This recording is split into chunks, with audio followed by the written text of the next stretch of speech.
Saya kan ahlinya ahli, Mbak. Oh, Court of the court. Ya. Oh, ya. Jadi pelendas-pelendus itu intinya cepat. wedhus wedok tadi. Wedok hubungannya karo meteor? Iya, itu kalau mungkin makannya seret jadi buang air besarnya pelendas-pelendus. Oh, ngono. Angel loh kalimat. Mau ngarep wedhus ngising wae tekan meteor. Aku ora tekan kono malah tak jelaske lho. Lah iya mau ngarep ngomong ke wedhus ngising kok tekan meteor. Sing itu nyanyi, sing. Ya, sing. Nyanyi. Jadi wedhusnya nyanyi. Singing. Sah.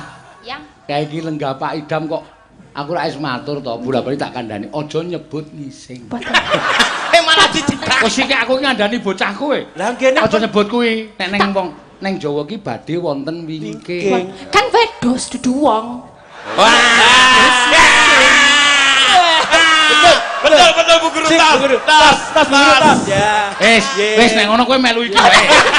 Oh, aku melu kowe pancen. Kapian ning nggo aku ngene iki mah boros. Rumahku kok malah do cucu-cucuan. Mbak Elisa ayo dikandani. Kandani kok. Iki cepet-cepetan wae. Heeh. Kripik gedang kripik telo. Idolane aku iki Elisa yo. Yes, idola banget iki. Iki menunjukkan nek Indonesia seperti yang ngendikake Pak Idam. Sabang sampai Merauke. Ini kene ternyata juga Indonesia mini. Kamu dari Indonesia bagian mana? Mbak Elisa. Timur. Timur menika Pak Idam. Tapi nek waktu isih tengah, isih WITA. Waktu Indonesia tengah. Ya, waktu Indonesia tengah. Yo. WIT. Dari Sulawesi ya? Ya, Sulawesi Tengah. Sulawesi Yeay. ngeblak. Sulawesi sik ngene iki lho, ngene. Gambare. K gambare K.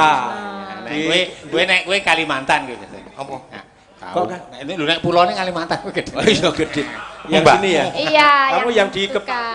Yang di sini dekat lehernya. Oh. Jadi Sulawesi. Yuk kono Makassar ngisor. Kene iki Palu kene iki.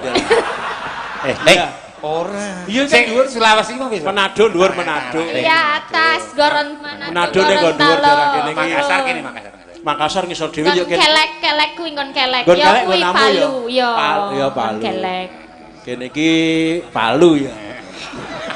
Ngene iki ben ngendi? Makassar. Ora ngerti Manado. Ngisor mau apa? Makassar ngisor dhewe. Kene iku du Palu. Apa? Biak. Biak iki kono Papua. Oh Sulawesi ono biak. Oh ya. Iya. Radong pulo. IPS kowe lali Pulau iki Indonesia Bisa mau mau ngandani. nyanyi apa? Nyanyi apa? Tembang kangen po. Ya. Kamu mau mau mengucapkan apa? Ngaturaken sunggeng ambal warso enggal. Sugih. Ambal warso. Ambal warso. Heeh. Selamat ulang tahun, happy birthday. Ya. Nambal warso iki lho. Warso iki bocor apa? Ambal was. Ambal. Oh, ambal. Ya, ambal. Ambal pisang. Kagem Bapak Idam. Kagem Bapak Idam, semoga nanti Mugi-mugi mugi apa? panjang umur, Panjang yuswa, nggih. sehat, banyak rezeki, rezeki, dadi panutan rakyat. Amin. Betul. Benjang nanggap wayang malih. Benjang nangkap wayang malih Pak Sino malih. Sindene kula malih dakilane mboten saniki. Oh, Bali. Ben. Nek mateni sinden iki hukumane. Sik. Kono bayar akeh bintang tamune. Aku iki ming 300 wis sak sone aku iki. Rumangsane banget. Kalau bintang tamu kok nggawa son. Gawa son dhewe endi sone, Mas? Nang mburi son. Oh, neng bori nggih. Kalih ulang ambel warsane Pancasila. Pancasila. Pancasila. Pancasila. Jangan, saiki ora kena disebut nganggo ora iso. Harus Arep nganggo basa Pancasila. Jawa tetep harus mengucapkan Pancasila. Pancasila pakai A. Pancasila karena dari bahasa Sanskerta. Nangka yo nangka. Aja nganggo. Nangka nongko. Wis rasa. Mata moto. Yo, Wis rasa rasa. diteruske. tetap Pancasila ulang tahun yang ke-74. 74. Jadi masih di bulan Juni. Sajane tanggal 1 Betul tanggal 1. Itu dirumuskan tadi tanggal 29 Mei tahun 1945 sampai ke tanggal 1. Oh ya itu tadi sudah disebutkan sama Pak Idam. Kosakai ya BPUPKI. Suarane teng pecotot ya pinter ya.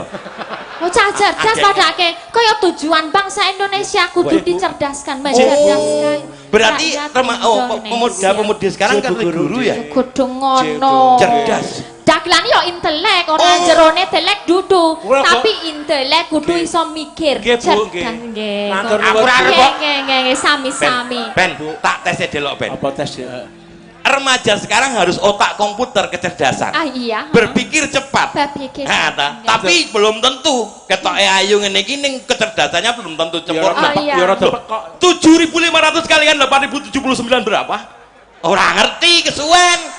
ICU-nya rendah. ICU ya apa? IQ om. Loh, nek nggak punya IQ masuk ICU. Oh iya, ICU-nya rendah. 1.875 kalikan 989 berapa? Hampir. Oh, nggak ngerti ya, lambat. Iki kecerdasan. Oh, pinter. 795 tambah 65 tambah 2 kali 2 berapa? 1 miliar 880. Kok iso lambe? Lo cerdas. Salah yo. Loh, komputer kira apa-apa, sing penting cepet, salah nomor loro.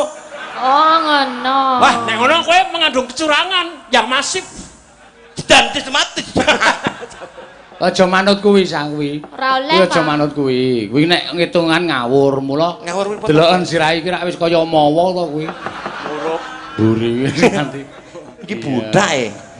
Saiki aku ngerti nek kowe pancen cerdas apa sing mengesahkan Pancasila, ngerti ra? Modar ora. Syukur kowe. Syukur kowe.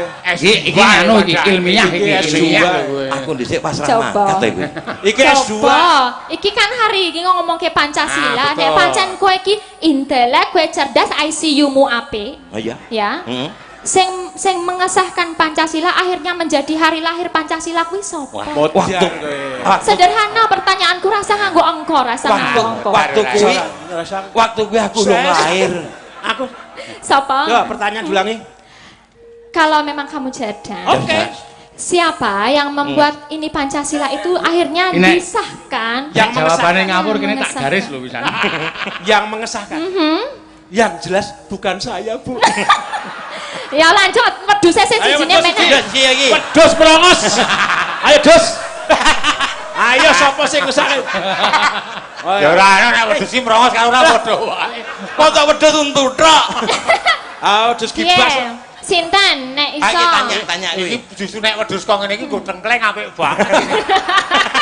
Oh iya ontone ya, jan rada mirip. Ditanya sih. karo Bu Guru. Ayo. Gimana, Bu Guru? Sapa sing mengesahkan Pancasila? Saiki kan kuwi ka ono 9 panitia kuwi. Wah. Ono sing mengesahkan Sejarah ketuane. kuwi Mas Nur Janis, asistene Pak Idam Samawi. Wah, kuwi mben kancaku SMP. Mas Nur Janis. Pak Janis. Oh, kuwi mbiyen sak bangkuraku nek sing jenenge sejarah. Heeh. Iya. Kuwi mbiyen anggar ulangan sejarah nyontoh aku ben. Wah, berarti ne pinter Janis ndas. kuwi. Apik no berarti Oke. bijine. Bijine dadi elek wong nyontoh wong goblok. Oh ya ngakoni goblok. Diterangke. Berarti salah iki dak. Sapa, Sak? Dicowok nggih mengke nggih kula nggih, Pak. Oh, wis Dokter entar kok Rajiman, dicok. Dokter Oh. Rajiman itu akhirnya tahun 1947 mengesahkan itu dari pidatonya Insinyur Soekarno. Weh. Bahwa Pancasila harus mengurat, meresap, mengurat dan mengakar dalam pribadi Tepuk tangan. kita. Wah, luar biasa. Kuwi acid loro. Heeh to. Kuwi acid jiwe pilek kowe iki. Seluruh padake. Loro. Iki si adoe SIDW Douglas kok. Douglas ya apa Douglas? Douglas Kowe ki apa? nyolong. Allah. SMA. Kowe? Lho, Oh, pinter aku namanya SMA. Kowe apa kowe? SD no. SD kok pinter. SMA pirang tahun? 3 tahun. SD 6 tahun. Oke endi? Oke SD. Oh, suwi kowe ya, Mas. Pinter 6 tahun ya. Ya. Wedhus pekok yo. SD 6 tahun atau 3 tahun kok pinter sing 3 tahun. Saya bangga sing 6 tahun ya. Ya. Ayo Mbak Elisa. Mbak. Kalian nyekar. Yo. Bawa nggih. Napa lali janjine ngempi pangkur Semarangan. Oh, Sampeyan iki Mbak Elisa itu luar biasa pangkur Semarangan. Yo, wah monggo diaturake. Mingkar mingkurengu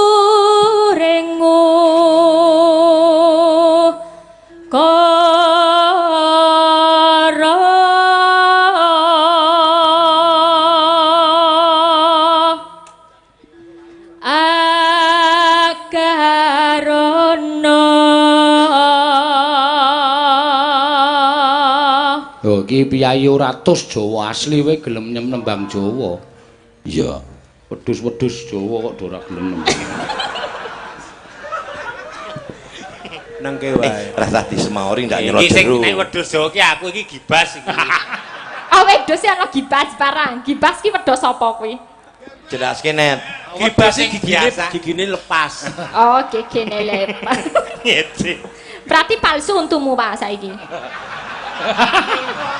Cilaka. Pak, ayo Pak, ngadeg Pak. Lagi iki lah aku dolekke untumu. Untumu palsu. Karena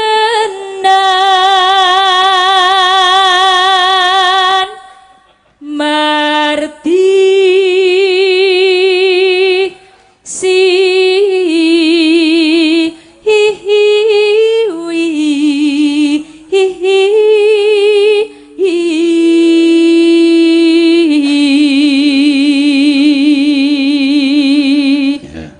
Awas, hati-hati.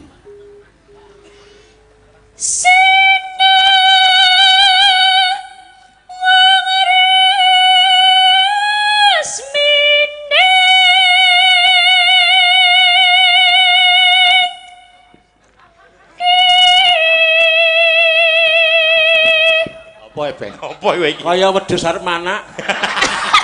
aku ya wedhus. Wedhus wedok. Nek kowe wedhus aku seneng dolan kandangmu terus. Wah tenan mbok iso tak pruput wedhus kaya iki. Lumayan. Lumayan lho iki. Ayo mayite wis 20.000 gelem aku. Ya tenan. Terus lajengan Bu Guru nggih, Bu Guru. Aku sekolah.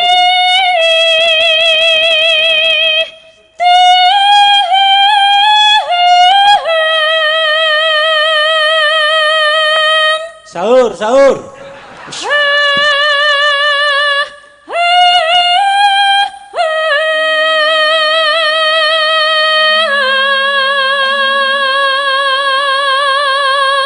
Mak plendas. Blendas ki apa? Blendas. Ngaten Bu Guru. Plendas niku sesuatu yang dari apa, Duk? Meteor menimbulkan kecepatan yang sangat luar biasa. Jadi gini loh Mbak. Oh, biasa.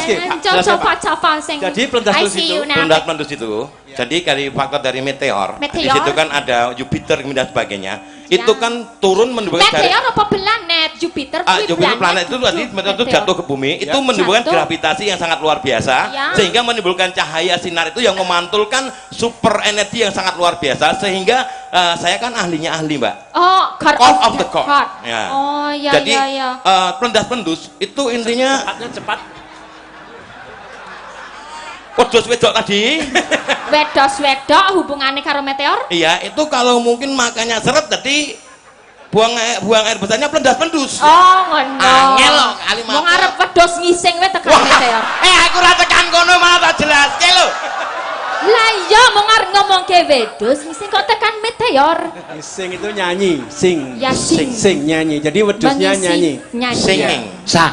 Ya. Kayak iki lenggah Pak Idam kok aku ra wis matur to, bola-bali tak kandhani. Aja nyebut ngising. Malah dicekak. Wis iki aku ngandani bocah kowe. Lah ngene Aja nyebut kuwi. Nek neng wong neng Jawa ki badhe wonten wingking. Kan wedhus dudu wong. Wah. Betul Bu Guru. Tas. Ya. Wis nek ngono kowe melu iki wae. Oh, aku melu kowe pancen. Kapian nek nggo aku ngene iki mah boros. Ya. Aku mlaku dikira karo ngoni-ngone lho. Monggo Mbak Bu Guru monggo.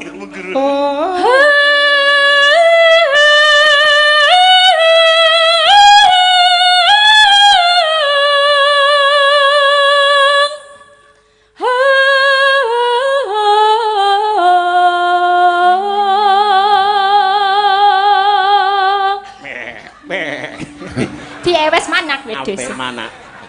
Ngising mau. Saya nyanyi. Ya. Sinupa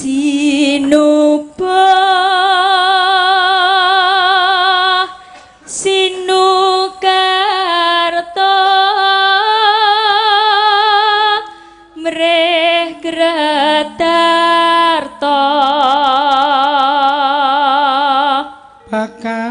Bakartine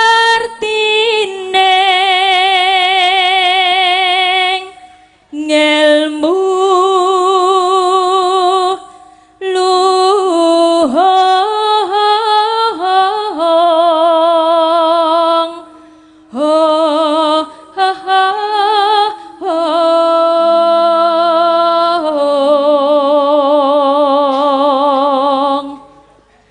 kang tumrap ning tanah Jawa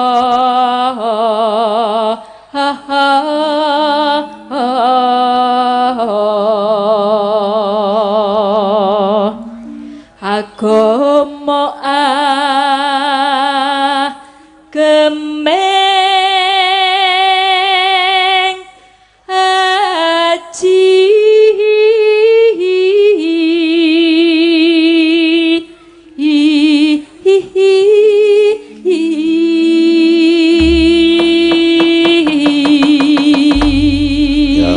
lali janjine ya, Sa? Nggih. Ya, monggo dados yuk.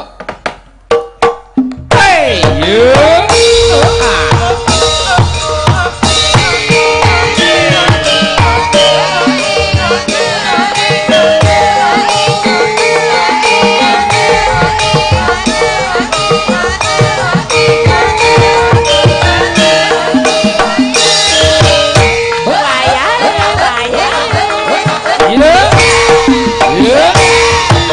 Dino minggu sing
Lha apik matur sembah nuwun kabeh yo wedhus-wedhus kabeh.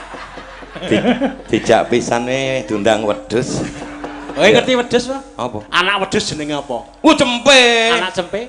Ora ono. Ah, ora ngerti silsilah wedhus. Lho, Kudu ngerti. kowe ngerti anak wedhus apa? Ngerti? Apa? Cempe, Anak cempe. putu wedhus. Anak-anakan. Wedhus. Anake cempe. Cempe di anak jenenge putune wedhus. Ini wedhus. Ah, kowe silsilah wedhus ora ngerti kok. Oh, Iya. kowe kewan kok ya, Ben? Wah, kewan-kewan aku apal. Apal kok? Gajah meninggalkan apa tadi? Gading. Gajah lendelik ning ndi? Hutan. Wah, ketok. Aku helikopter. Kebun binatang. Ah, dienggo tontonan. Aneng ndi? Ning buri panggung kono mau. Kok iso? Ah, ning buri panggung. Aku ora wiro aku. Ah, lagi ndelik. Gajah ndelike ning. Ndelike ning buri panggung. Kok ora ono? Lagi ndelik. Tak goleki ora ketemu. Gajah sikile piro? Papat, Nek pitik, loro, nek ulo. ora ndek sikil. Ngopo ulo ora dikai sikil? Binatang melata. Kecerdasan ICU-nya bosok. Singa bosok. Aki yo ICU. Ngopo ulo ora dikai sikil? Gajah sikile piro? Oh, papat. Pitik sikile piro? Loro. Gajah apa? Ulo. Ulo ora dikai sikil. Kenapa ulo ora dine sikil? Ulo nek dikai sikil nyokot. Kok iso? Kowe ulo liwatke ana sikil. Cet. Sokot mutiar kowe. Oh, ya bosok. Kata-katane iki lho, kata-katane sing anu, ulo ora dikeki sikil. Ulo nek dikeki sikil ya nyokot bener kuwi, bener Mas. Bener, Bos. Sip.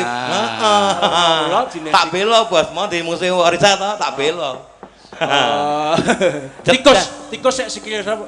Tikus sik sikile loro kok. Oh, Mickey Mouse. Bebek sik sikile loro. Donald bebek. Kabeh bebek sikile loro goblok. Kok iso? Ya bebek sikile loro. Sak wong loro iki jawaban pertanyaan. Apa, Oke. Bos? Ana pitik jago, pitik babon. Pitik jago, pitik babon. Sikile piro? Papat. Papat. Oh, Pitik ora. jago loro, babon loro, papat. Tergantung. Kok tergantung? Anek pitike jago munggah. Mangga, Mbak. Wektune nyerepek. Orisa rumiyin jumeneng mangga. Ya ngaturake tetembangan. Ya arepa ya ora padha karo Mas Didi Kempot ning ya. Saora-orane iso nglipur para lenggah no. Ya. Luar biasa sing padha rawuh bengi iki ketambahan streamingku no. Ya. Channel Dalang Sena sing nonton bengi iki hampir 6.000 piyayi sak dunia. Wah, ja luar biasa. Dadi akeh banget sing padha mrisani bengi iki. Ya. Yo, Mbak Orisa. Nggih, Pak. Yo, nembang apa? Napa, Pak? Sakarmu bebas iki bengi iki seneng-seneng tasakuran. Yo, Langgam rengu nggih, Pak. sing gayeng-gayeng wae. Nggih, Yo. rengu nggih. Yo, rengu dibawani. Mangga. Memanise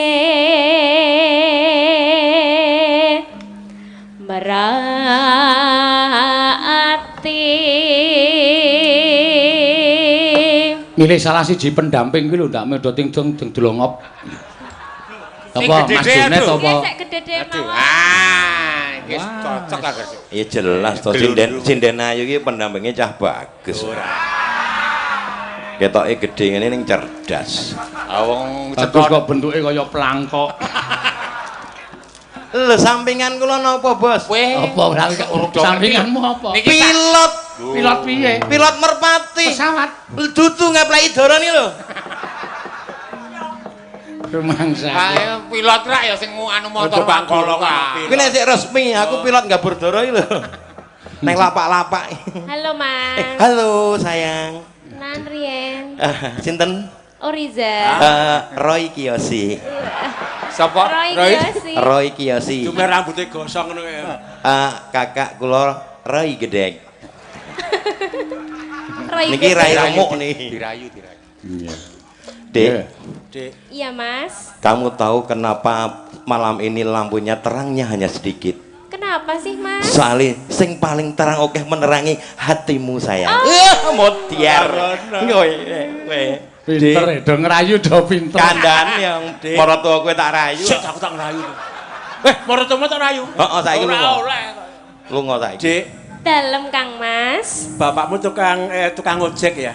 Kok tahu sih? Kecemplung selokan ning kono, Mam. Sakake lho. Ha iki. Bangun ya. Iki Jonet cetha. Jeremy Thomas. Oh, Wah, Kok iso Jeremy Thomas iki ngopo? Thomas TV. Kowe nek golek omahku Junet ora ono sing ngerti. Nane. Kowe nek golek aku ning nggonku desaku iki Jeremy Thomas. Kok iso net? Omahku pinggir gang. Heeh. Rame banget. Wis, pendak esuk kuwi aku gaene ngewangi bojoku. Oh, ngowangi apa? Angger bojoku bar ngombahi. Tak persi ae. Arep tak sambil ana wong liwat. Wah, Jeremy Thomas. Oh, kupinge bosok. Kae Jeremy Thomas. Ora Jeremy. Jeremy Thomas. Ngerayu net. Rayu. Dik. Iya, Mas. Bapakmu jual sate ya, Dik? Kok tahu sih? Wedhuse do nang kene iki lho, Dik. Wedhuse gede men. Gede iki lho. Omahe grosso. Omahe kono kae. Langsung dirana. Ora ngrayu. Iki wedhus kok semene iki.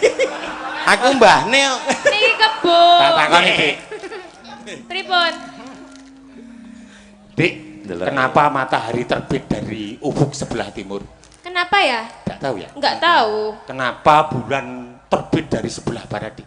Kenapa ya? Enggak tahu juga. Rasa dipek bojo goblok banget apa ora ngerti? Kok iso? Apa ora ngerti? Heeh ya. Apa-apa radang ya? Dik, Nggih, pripun? kamu suka coklat? Apik. Suka. Ya kene ditit tak tukokne. Wah! Melarat. Aku arep. Keremen to, Mas. Oh, kerean. Wong Ayo. lanang kok kere iki lho. Karo diteruske. Teruske Bang, teruske yo. Dipenggal-penggal ngono. Wedhuse niku wedhus niku wedhus. Wedhus nggih. Wedhus niku. Aja nglinggu snack kowe. Nek wong nek ya terus. Pacakane kaya wedhus.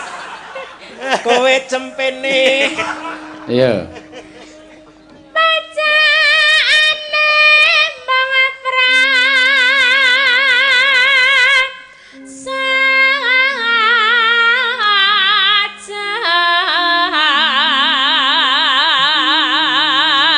Nah, nek dinaik kesempatan kuwi wong telu kuwi engko ngiyip banget wong. Srak suwene urip ora tau weruh wong wedok ayu. Paling-paling wedhus ayu dibengesi niku ae. Nggih. Ana. Gandas luas wirap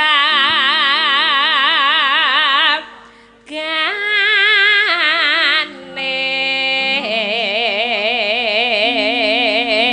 Oh iya, manu mengko aku arep ngaturke lelagon kagem Pak Haji Idam Samawi. Wah, sae menika. Nggih. Mengko dikurke no, judule apa? Bung Karno Putra Fajar. Oh iya.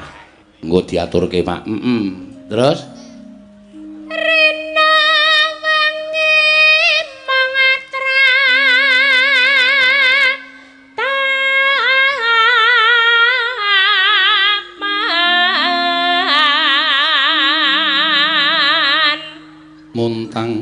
muntang manting tanjenak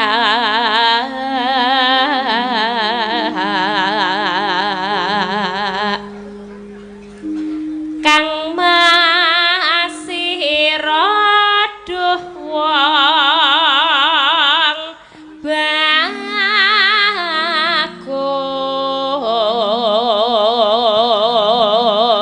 neno gampang teman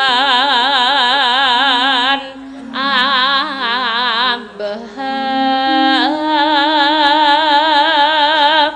beda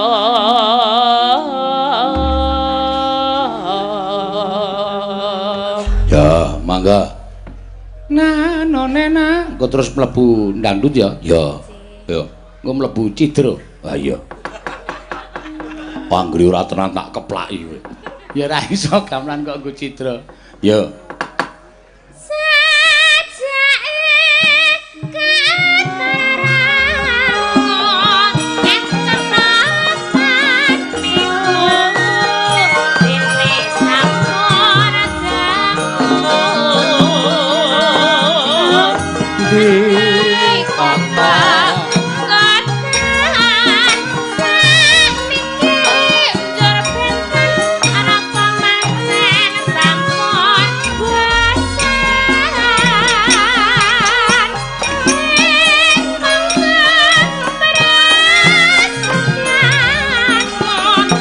Yang keker awale waktu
Nano. Mangga.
Bareng tok tembangke wedhuse do nglingsor to ya. Ya wedhus kene. Kene wedhus cilik to wedhus gedhe. Nggih, wah ya. Wedhus kondang ning kene. Ngadepi aku mau bar pethuk bojone aduh. Sapa? Ya njur ngetke Orisa kuwi jan ya wis beda Ya banget. beda wong Ngetke Orisa kuwi wah jan pading wajahe iki jenenge idepe nu ketok anu ndamar kanginan. Oh, Orisa. Orisa. Salon mau ngetke bojomu kaya alas kobongan. Ya beda no ya. Oh, bojoku ki lambene mblarak sempal kok, Nen. Aja keloro-loro. Ayo penting ngecek, Bos. Delok kostume kompak lho. Wah, Jarike wis Sida Mukti. iya. Ya kebayake Sida Mulya. Apik. Sandale ben Sandale Sida Pedhot. ora usah mlaku tekan. Kok Sida Pedhot. Kompak. Kabeh sing Mau jenenge ingkang mau dipun badhe dipun anu Nggih, menika badhe kula aturaken menawi Bapak Haji Jam Samawi. Oh, nggih. Mligi menika nggih, mligi. Beliau sangat-sangat menyanjung sama Bung Karno. Ya, mula lagune iki Bung Karno Putra Fajar. Ya, Bung Karno Putra Fajar. Menika kur nggih Mbak Cangil. Kur menika Mars. Menika anggitanipun sinten nggih? Anggitanipun panjenenganipun Bapak Haji Sukron Suwondo menika setunggiling pepunden dalang saking Blitar. Oh iya, iki karyane panjenengane diaturake no. Ya, monggo dibawani kakung sik. Engko bar kuwi terus guyon-guyon meneh. Ya, monggo. Mas Katno, ya. Macan mati ninggal ulang.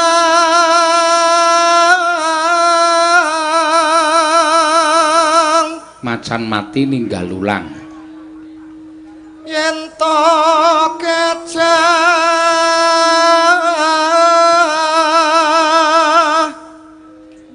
ninggal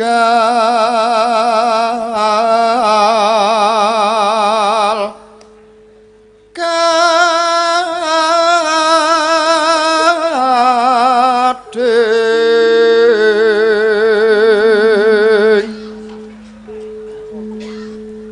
tan prabeda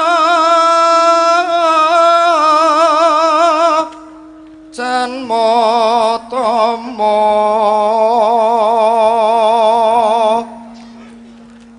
ninggal asma kondo amrit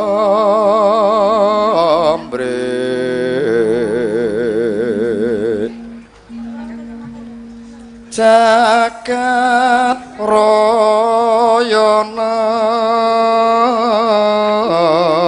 jagat raya nekseni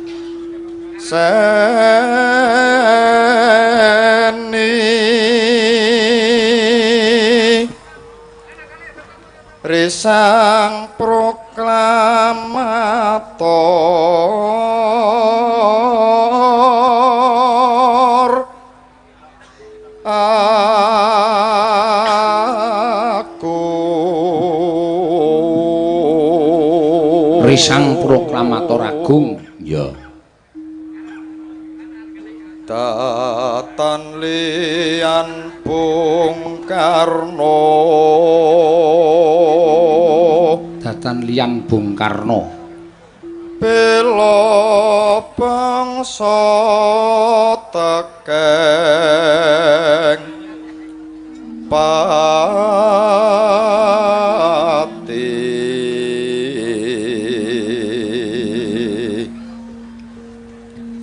sang pendudah Pancasila dasar negeri.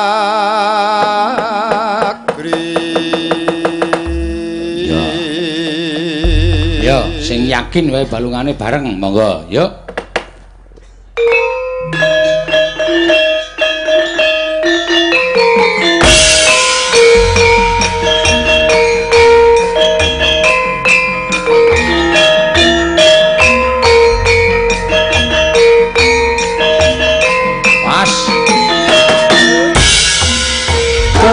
Putra Fajar biasa bumi kita sayane padangi bumi pertiwi bela pasang Indonesia merdeka sekali mata kalendo nakengeno Bung Karno bapak bangsa duda Pancasila Bung Karno proklamator presiden dan kapisan Bung Karno nyambung lidah ayo terus merdeka Bung Karno nggak sejarah sekali lagi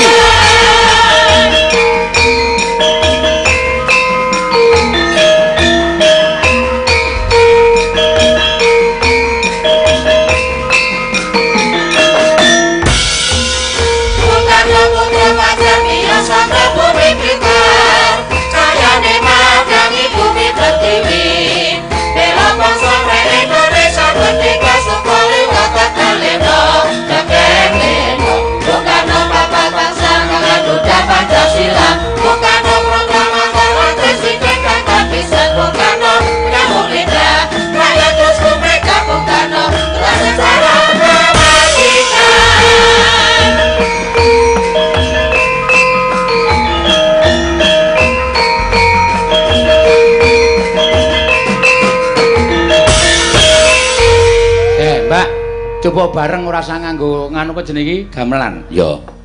Men panjenengane Pak Haji Dam le midhangetake ya cetha. Ya. 1 2 3. Yuk. Bung Karno putra pacar biasa ke bumi Blitar, cahayane madangi bumi pertiwi.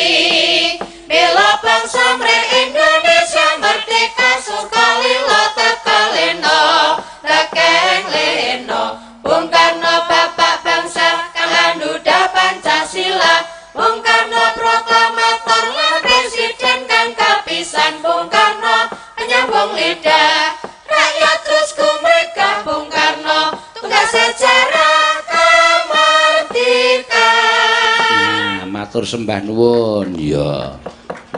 Iki mau lagu Bung Karno Putra Fajar. Ngono ya, Mak. Ayo wedhus-wedhus. Ayo Des. Anggere lagune muni kok terus ding Jodoligo. Iki mau nek Bung Karno zaman saiki do, wis seorang superhero di Pak Idam nggih. Superhero. Pak Bung Karno kuwi. Oh. Ade wong telu yo gawe grup superhero. Oh, dadi grup kuwi ben terkenal nganggo jeneng Superhero. Contone Misalnya Superman. Heeh. Grup telu Superman. Gawe grup jenenge Superman. Superman sing iso mabur. Oh, ndelokke motone Anggere kleru iso tak ajar aku ora seneng. Superman ngono kuwi. Nek kleru Superman bapakku. Oh. Ganti. Umpamane kleru ra dijak. Dijane lho kowe. Ya. Berarti trio Superman aja Superman. Oh, ketemu ning ketemu ning dalan. Halo men. Halo Per. Halo Su. Lah kan jenenge Halo bos. Superman. Pindah kowe kene. Ya iso. Kowe ketemu Jonet. Superman. Superman. Halo men. Halo Per. Halo Su. Apik ya Per ya. Ah piye ta Su? Anu Per. Piye Su? Kowe Su ngono. Oh Su. Koko Prabu Baladewa. Kula pundi? Sarta sampun boten kirang sekeca anggen kula ngabiyantul ngarsa paduka Yayi Kalimataya. Wah. Kresna kakangku. Aku ngaturake basaku katura. Kresna kakangku. Kadangipun Kakang Yayi Werkudara ya. Tak tampa siadi ngabektaripun Kakang Wranwat pangestunipun Kakang Tampanana Yayi Banjarjungut. Ndak gegem dadiake jimat. Curiganata kakangku aku ngaturake basaku katura. Ya, Werkudara. Siadi ngaturke bekti kelawan pun Kakang wis tak tampa raliwat pangestuning pun Kakang Tampanana. Ndak gegem dadiake jimat. Prayogakno ngene padha lenggah. Werkudara ya kurang-kurang kepenak. Ya, Werkudara. Kaya wis prayoga praptanipun Kakang ning datul ya Projeng Astina. Koko Prabu, kula ngaturaken bekti kula kunjuk Koko Prabu kekalih Koko Prabu Sri Bathara Kresna tuwin Koko Prabu Baladewa. Ya Arjuna ndak tampa. Pangestunipun Kakang Tampanana. Ya Janaka ndak tampa. Ora liwat pangestunipun Kakang Tampanana. Kula pun dinggo jimat paripih dayana ing kasantosan.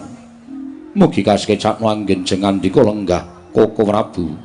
Ya Arjuna kaya wis ora kurang kepenak. Ya Janaka kaya wis ora kurang prayoga praptaning pun Kakang ning Projeng Astina. Koko Prabu kula ngaturaken bekti kula kunjuk. Koko Prabu kula ngaturaken pangabekti kula kunjuk. Ya. Yayi Adipati Nakula lan Sadewa wis ndak tampa pangestunipun Kakang Tampanana. Ya, Nakula Sadewa. Wis ndak tampa liwat pangestunipun Kakang Tampanana. Kula pun dinggo jimat paripih dayana ing kasantosan. Kula pun dinggo jimat paripih dayana ing kasantosan Koko Prabu. Nunamit pasang Kalimantabi tinebina ing kula duni dumawa ing tawang-tawang. Koko Prabu sepinten to kalepatanipun ingkang rayi dene kula wantun hamboyongi dhateng rawuh paduka Koko Prabu Sri Bathara Kresna tuwin Kakang Penemban Curiganata wonten ing negari Ngastina titik lenggan sakmangke mboten lega raos sing manah menawi dereng wonten wiyosing pangandika paduka keparengang lubirna sih samudra pangaksami dhateng ingkang rayipun Puntadewa ingkang wantun cumalena amboyongi tedhak paduka Kanjeng Koko Prabu kekalih wonten madyaning negari Ngastina Koko Prabu. Yayi Sumengko anggen kula ngabyantur ngersa paduka Yai Prabu Kalimataya ing Ngastina. Mboten wonten ing gumana musik pangajaping manah kula daya-daya ing ngraka nampi sabda timbalanipun Alindra ing Ngastina. Wonten menapa? Dene kadingaren teka paduka ngawontenaken pepanggihan ingkang beneh lan adat ingkang sampun menawi kepareng kawedharing kathah tumunten kababarna. Nanging menawi adi tumraping para kadang sentana monggo kula kanthi manjing sak lebeting kedaton pepanggihan catur netra kalawan ingkang raka ing Dwarawati Yai Prabu Kalimataya. Yai Prabu Punta tebih saking pertapaning Grojogan Sewu ingkang wigati namung mastuti dhateng sabda tama Nalindra Ngastina. Mboten wonten ingkang gumana musik manahipun ingkang raka pun curiganata. Kejawi kula nampi sabdanipun kadang kula Prabu Kalimataya negari Ngastina mriki. Ingkang saking menika daya-daya kula cemadhong dawuh ingkang raka ing Cemara Sewu nedya ngangrungaken jangga nilingaken karna mastuti sabda tama paduka Yai Prabu Kalimataya ing Ngastina. Yai Prabu Puntadewa Anjrah ingkang puspita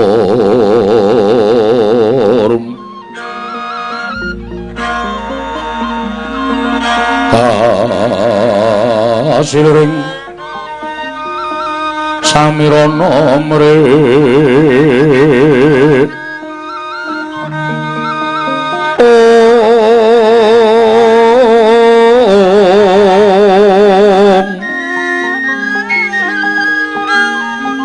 sekar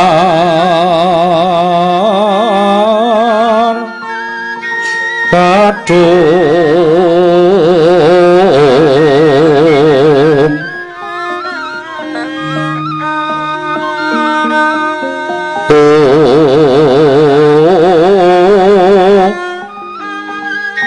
ngas kandanya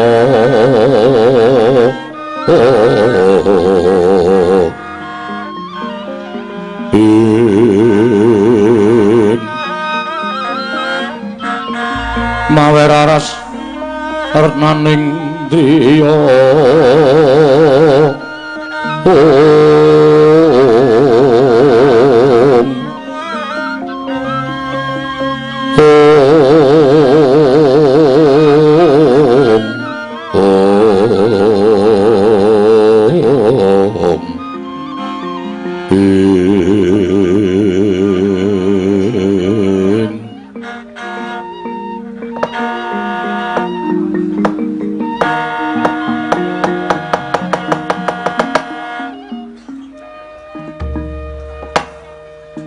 sewu-sewu kalepatanipun ingkang rayi tadah wadana Koko Prabu. Dene riki lenggan sak mangke kula wonten ambaya ngirawuh paduka Kanjeng Koko Prabu estining manah namung badhe ngaturaken gegimbolaning raos ingkang sawetawis sampun kula rembag kaliyan para kadang Koko Prabu sakpurnaning Baratayuda Jaya binangun Kurawa sampun ludhes keles tanpa sisa.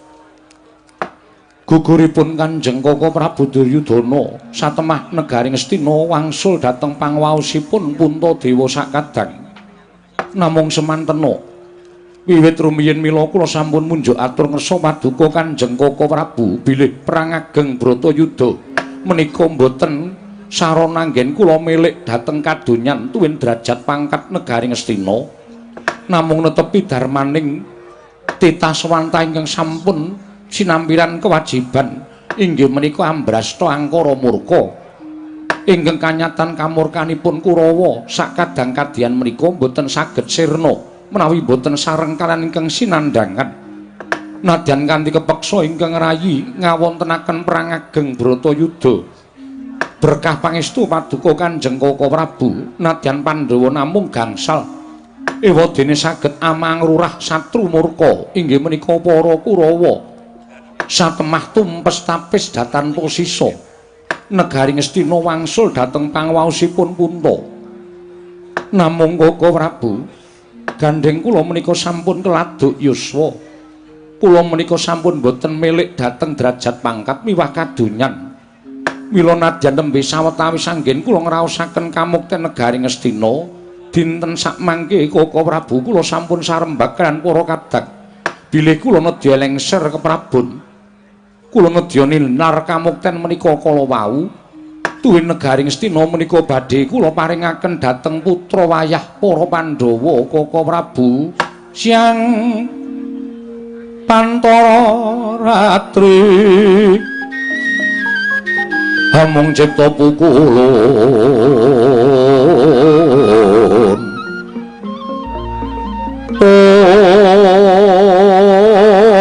kanono liwan kaheksi mila katur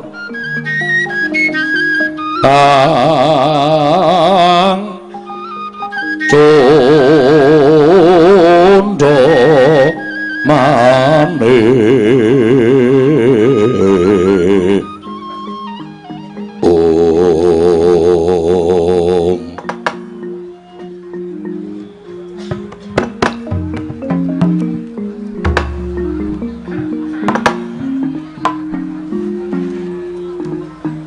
prasasat rageng kulun sumembah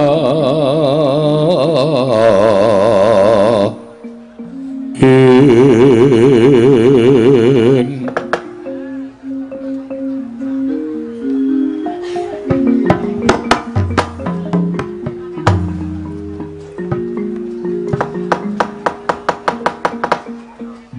ya jagat mangestun kula wayah Bathara Jagat nuwun sewu Yayi.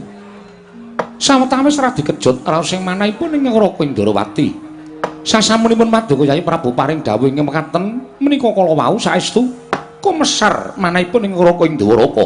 Krana saking menapa negaring Astina ingkang dipunrebat sarana wutaing ludira pecating nyawa ewadene sakmangke dereng dangu kemawon anggen Paduka lenggah dampar keprabaning Astina. Tumunten sakmangke badhe lereh keprabon. Apan mekaten Kaka Prabu menapa ing sampun kula dawuhaken kan para kadang lan semunipun para kadang ugi sarujuk kaliyan pemanggihipun ingkang rayipun Kalimataya. Yayi, kula wonten timbalan ing ngadhawuh. Jernyatanipun menika sampun sabdanipun Alindra ingkang boten kenging wola-wali. Malah samangke sampun wonten wiyosing pangandika Yayi Prabu wonten ing madyaning Datulaya tan wandhe sampun kapireng dhateng sakateng para nayaka punggawa ingkang sami ngabiyantura madyaning pasewakan menika. Mila babagan perkawis menika kedah dipun lampahi. Inggih Kaka Prabu.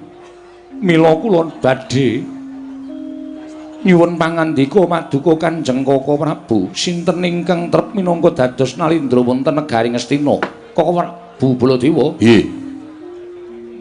Kakang Curiganata prisa piyambak. Bilih Yayi Kalimataya ing Astina nedya lengser keprabon. Lho la iya, pun Kakang malah lagi mikir. Ing atase lagi sedina dadi nalindra negara Astina lha wis lengser keprabon.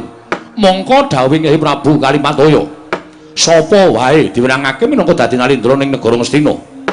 Kresna, kula wonten paring kadhawuh. Yen miturut kadangmu ing Grojogan Sewu dudu sapa-sapa ingkang pantes lenggah dampar keprabaning Astina kejaba peranganing para Pandhawa, apa Werkudara, apa Janaka, apa Nekula, apa Sedewa.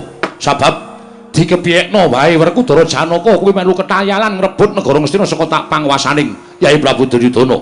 Mekaten Kaka Prabu. Ya. Mula wektu dina iki sapa kadang Pandhawa ingkang mbok tanting gelem ngenteni sarta lenggah dampar keprabaning Astina? Werkudara. Nggih.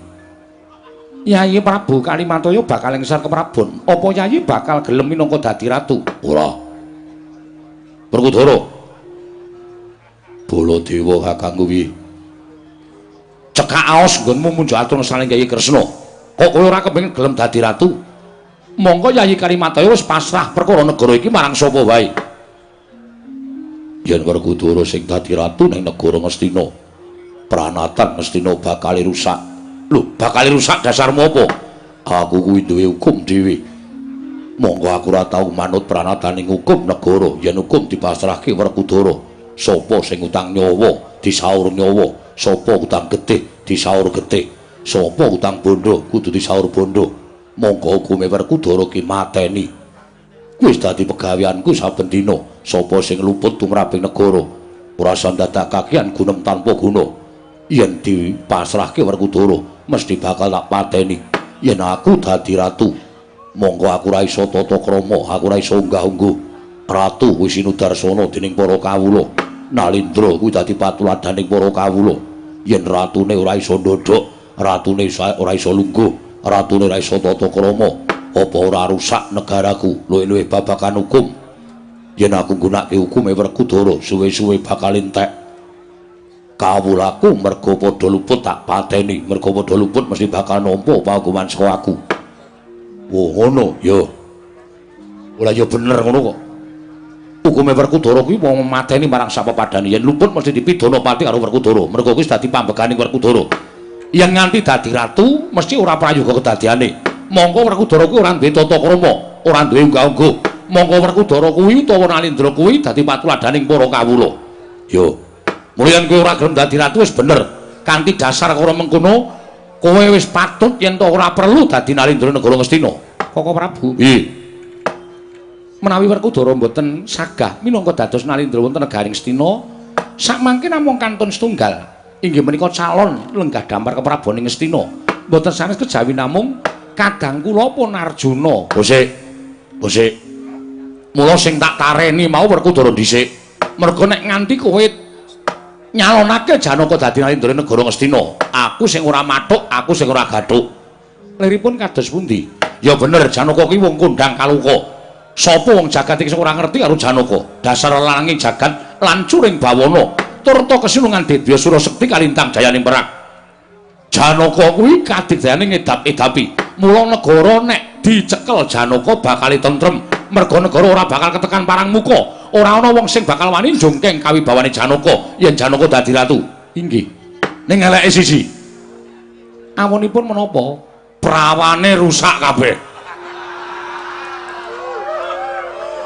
liripun ngados pundi mekaten lho si Adi apa ora ngerti to coba to gagasan Janaka kuwi wonge tukmis mongko Janaka kuwi wonge ngelono tegesipun ngelono kados pundi tegese ngelono ki Janaka ora tau betah ning omah seminggu ning omah 3 sasi minggat sesasi ning omah setengah tahun minggat kuwi pambegane Janaka mongko kuwi wis dadi watak ki beda karo watuk yen watuk kuwi ditambani mesti mari yen watak kuwi bakal ginawa tekaning pati inggih lah mongko nek nganti Janaka iki dadi ratu lenggah dampar sesasi ning kedaton 3 sasi ninggal praja 3 sasi ning kedaton nganti setengah tahun ninggal praja apa ora bubras langkah kahanane negara Ngastina luwih-luwih yen Ngastina ki eneng thukulane wong sing ayu wong sing apik wong sing becik Janaka ki ora tau gelem keri monggo aku gagas Janaka ki rambuté wis werna loroe kok anggere ning wong wedok kok ngincenge